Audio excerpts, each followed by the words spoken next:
name of the Father, and of the Son, and of the Holy Spirit. Amen.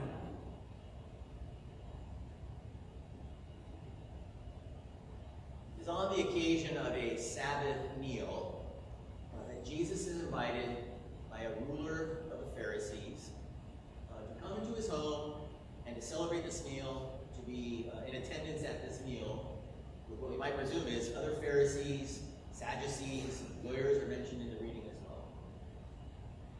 This particular meal, this is a regular feature of the Hebrews, of the Jews.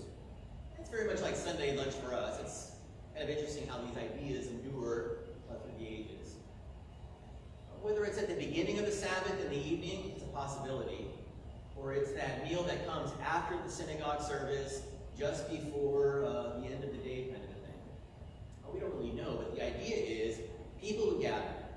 They would gather in a religious kind of way, not just for the purpose of, say, having a meal, let's eat, but gathering to think about the Word of God, to maybe reflect on what was heard in the synagogue, and there to have that dialogue, have that conversation. What did you hear? What did I hear? What do you think? What do I think? What did the preacher say? Those kinds of things. With the goal of better understanding. Beginning to live, continuing to live that life that God has given to us and teaches us about even in His Word. So this is the basis of the meal. This is the basis of the invitation. At least that's what it appears to be.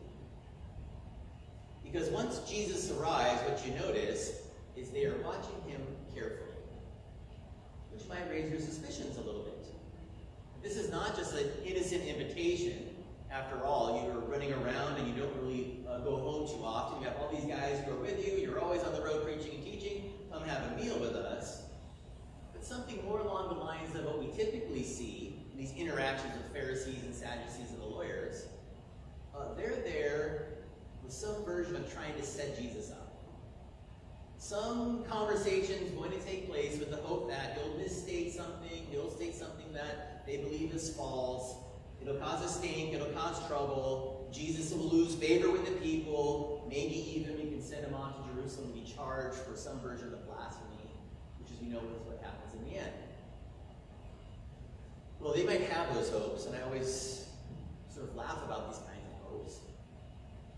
With a person who so clearly knows the Word of God because he is the Word of God incarnate, how could you really think, how could you really plan on having face-to-face, war over words with Jesus? It seems like total and utter foolishness. And of course it is. But sin blinds us to these kinds of things. Sin blinds them, sin blinds us to the reality and the truthfulness of those things of God that in a worldly perspective we consider foolishness. But not foolishness, wisdom. Not foolishness, God and His Word, the good things, the true things. Those are the things that Jesus is about, and those are the things He's going to talk about with these Pharisees at the meal. And so man also is invited here to this meal who has dropsy. So this is edema. This is the kind of the swelling of the limbs, and there are any number of reasons why it might take place. But he's not just a person off the street. Some of these other healing miracles, there's people off the street. This man with dropsy seems to be a friend of theirs. And so he is invited to this meal as well. He's sort of paraded in front of Jesus, trying to get Jesus to act, to say something, to do something. And as it turns out, their wishes are fulfilled. That's exactly what's taking place. What's really odd here is that when this whole thing starts to unravel, Jesus is the one who starts the conversation. Usually it's they who ask questions. What about this? What about that? What do you say about this or that? But Jesus can see the man with dropsy has been brought for a reason. He is being sort of paraded or dangled before him. And so Jesus then is the one who starts the conversation, asks the question of whether it's right to heal on the Sabbath or not. It's the Sabbath day. There's a man here who obviously and clearly desires healing, needs to be healed. And so this is the question, the obvious question, the so-called elephant in the room. Is it right to heal this man on today, the Sabbath, or not? Well, what Jesus is opening up for them is a couple of things. First, it's the Sabbath itself, and let's say creation. You go back to Genesis, you go back to the beginning, you go back to those days of creation, and on the seventh day, God rests. And what I like to always point out, if only for my own benefit, God does not rest because he's tired. Now these days, like me, a lot of people are out there digging up weeds and planting trees and doing this and that, and I guarantee you about every hour or so, I must rest. It's either die on the sidewalk out there or rest. It's basically the idea. It's hot, it's humid, it's this, it's that. Never the case with God. He does not feel those kinds of things. He is all powerful. He doesn't run out of energy. He doesn't ask somebody to send me a Gatorade. Never happens. But the reason for the establishment of the day then is not for the purposes of giving God rest, but to establish rest for us. That in this life we do pursue things and have that pursuit of daily bread and the sweat of the brow and all those things we hear about in Genesis, even as curses that go along with the fall. But there has to be that time, there has to be that break when we remember the reason why we were created. And that is refreshing, by the way. Not created just to be mice on the wheel running endlessly, and that's the purpose of life. But rather the fundamental purpose, the basic purpose of life is for God to be our God and we to be his people, and we can never lose sight of that. Now in our vocations, right, there are godly things that are taking place. We're being taken care of by others, and we in fact are taking care of others, and that's how it works. God takes care of us through our neighbors, through our parents, through other kinds of other means. But if it's just about doing stuff and staying alive and paying our bills and so on and so forth, you can see the end here. People are basically going to figure this out, eventually figure this out, and despair of it. That's all there is to life? Well, as it turns out, not just turns out by way of design, that's not all there is to life. God, in the end, is what life is all about. God, in the end, is what all there is to life. And that's not just all in a kind of a meaningless sense. That's in the greatest sense. The one who creates us, the one who truly loves us, the one who has given his son to die for us and redeems us and makes us his own. The one who, in a world where love comes and goes in different kinds of ways, is always faithful to us, always shows love to us, always cares for us, no matter what the circumstances are. And so this is what the Sabbath, from the very beginning, actually is all about. Remember, the Sabbath creation comes before the fall. The Sabbath creation is about human life, and what human life is all about. And so even in the garden, even with Adam and Eve, even God who was present with them in the garden, we have the beginnings of things that we're participating in even today, even now. Gathered here, putting to the side all of the worries of this world, at least hopefully. Right? Not worrying about our cars, not worrying about our bills, not worrying about our work, but worrying about, not really worrying about, thinking about, considering the Word of God, considering God who is present among us, considering those gifts that he grants to us, again, out of mercy and because of his love for us. That's what the Sabbath is about from the beginning. That's what the Sabbath, or the idea of the Sabbath, is about even to this day. Well, these are the things that are in the background. And these are the things that the Pharisees are toying with. Because this Sabbath idea, which seems to be clear from Genesis, or clear, say, from Exodus, the third commandment. Remember the Sabbath day by keeping it holy. Has in truth become something other for them. Not something about God and the granting of gifts and receiving his love and loving him in return. But rather, a day for, well, not working, continuing in some sense to work. Continuing in some sense to keep the law. Continuing in some sense to demonstrate to God that we are a people, we are persons, we are a people who are worthy of certain kinds of treatment. But again, that's just where the flaw lies. If I think that the treatment we have from God is based on our worthiness, then you're not following the story. You're not following the situation. Because the worthiness of sinful people is what God promised at the very beginning, which is, on the day you eat of it, you shall die. And so the treatment that we have, the life that we have, the beautiful and wonderful things that are granted to us, that's not about worth. At least not our worth. That's about God's worth. That's about God's nature. That's about God's desire to grant these things to us, again, because of his love, again, because of grace, and because of mercy. And so now you have all that in the background. Now I have all that in the background. We think about that question of Jesus. Is it right, is it good to heal on the Sabbath or not? And I think what we would say now is, yeah, for sure. If the Sabbath is about receiving good gifts from God, the Sabbath is about resting from all of those things that beset us and trouble us in the world, then there's no more appropriate day to receive something like being healed from edema, healed from dropsy by Christ himself. That seems to be very consistent. That seems to be the idea carried forward. No problem whatsoever. What's the problem? The Pharisees, what did they say? They don't even have the guts to say a single word to the contrary.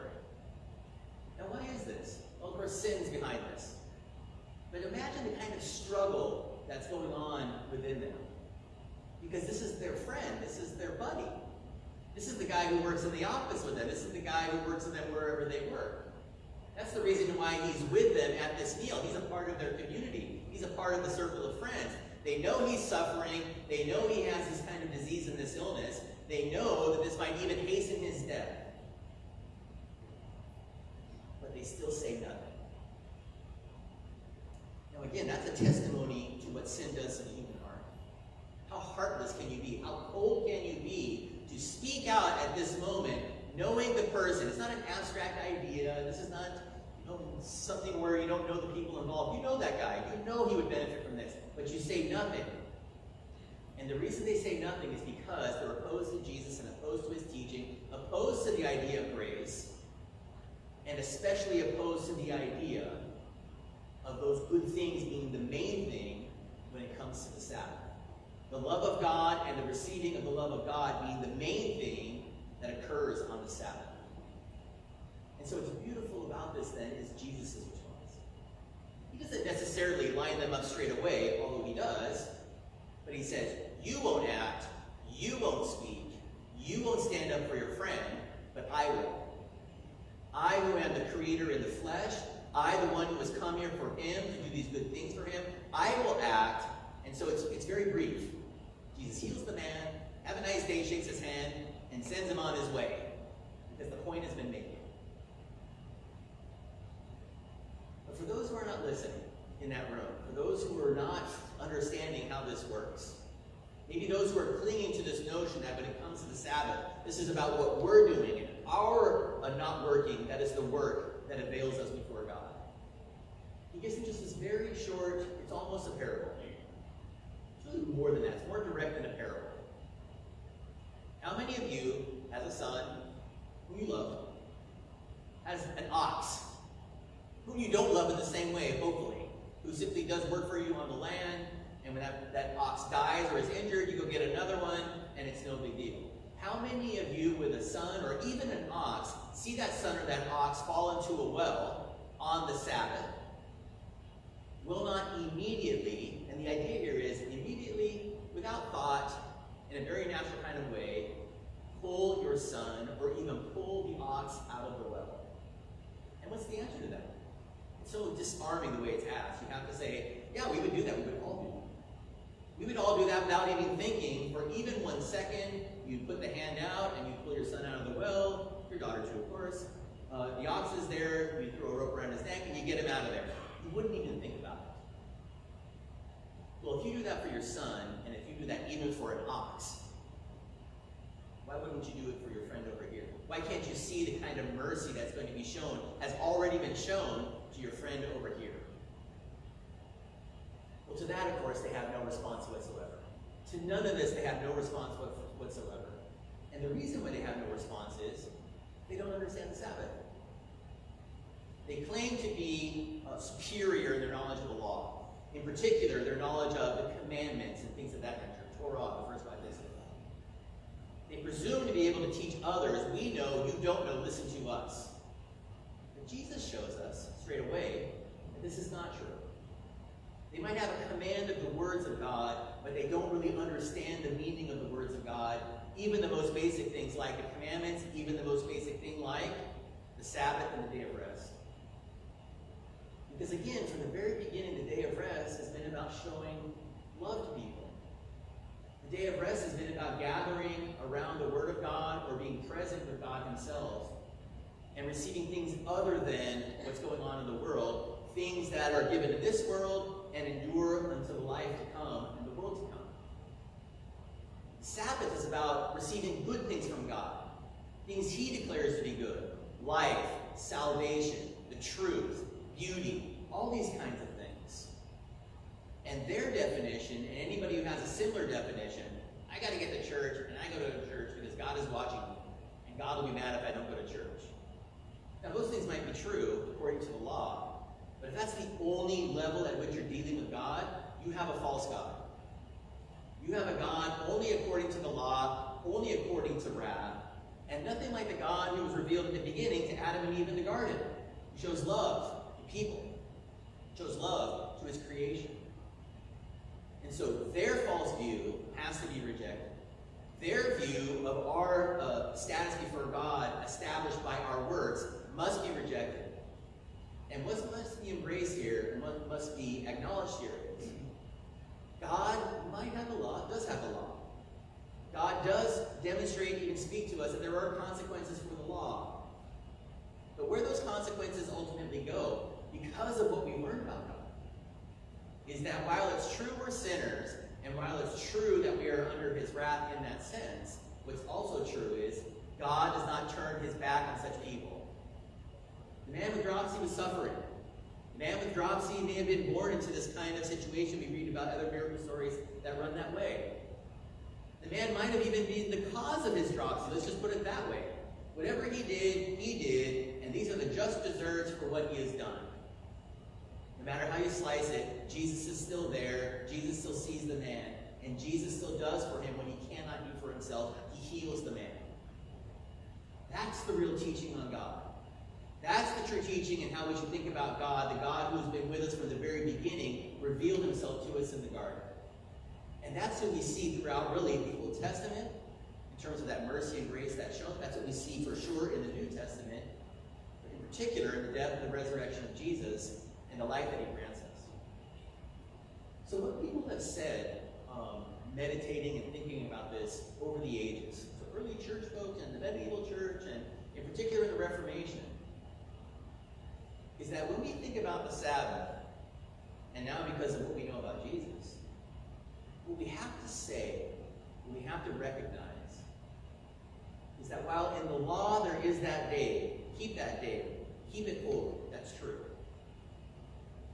There is a way of thinking about the Sabbath, and even about thinking about Jesus himself, as the very fulfillment of the Sabbath. Now the reason I bring this up is in our adult instruction, we happen to be on the third commandment, so there's a good reason to talk about this. But there is this question of why do we not worship on Saturdays, and why do we worship on Sundays, and how does this work, and are we in violation of law, or something along those lines? And the answer to that is we're not in violation of the law because we keep the law. It may not be on the Saturday, but it's on the Sunday. And there's a kind of a ceremonial thing that's fallen away. But more important than that, what we recognize as Christians is this: that Jesus really is Sabbath rest for those who work. I think it's one of the great kind of reflections and understandings that come to us when we think about the Sabbath. That Jesus himself is the Sabbath in the sense of he is the physical manifestation of the rest from the very beginning, rest to which God has called us throughout the ages, rest that we have as Christians. Jesus is that rest. And it's not just rest from physical labors and physical things, although I think there is help and assistance with that. It helps us to understand those things better when we have Christ. But the great Sabbath revelation of Jesus as Sabbath for us is that he really has fulfilled the law on our behalf. He really has delivered us from the law that says, do this and you shall be saved. We are able to rest now from the law. And the thing about resting is you might rest from something, but then you have to rest in something. Outside when it's hot, you want to rest from the heat. If you stay in the heat, you're not resting. It's when you leave the heat and you go to that other existence, cool air in the fellowship hall, which is always at 72 degrees. Now you are resting in something which is good and healthy and satisfactory. So it is with Christ. On the one hand, he's delivered us from the law. There is a rest from the law there. On the other hand, it's now we rest in him and his grace and his mercy. You see, that's the reason for the gathering for us. That's what we hear about when we listen to the Word of God, that we are resting in Christ. That's the thing into which we are baptized and placed when we are baptized and placed into Christ. Not into a new run at the law, but into the rest that comes from the one who satisfied the law on our behalf. And if you can believe it, that's the thing that we consume, that we receive with our mouths. The very rest that has been established for us in Christ himself, now granted to us in his body, in his blood, when we receive the sacrament. And so, I think we can say now, as by way of conclusion, these Pharisees and these lawyers had no idea what they were getting into when they invited Jesus over, right, on this Sabbath day to receive this meal.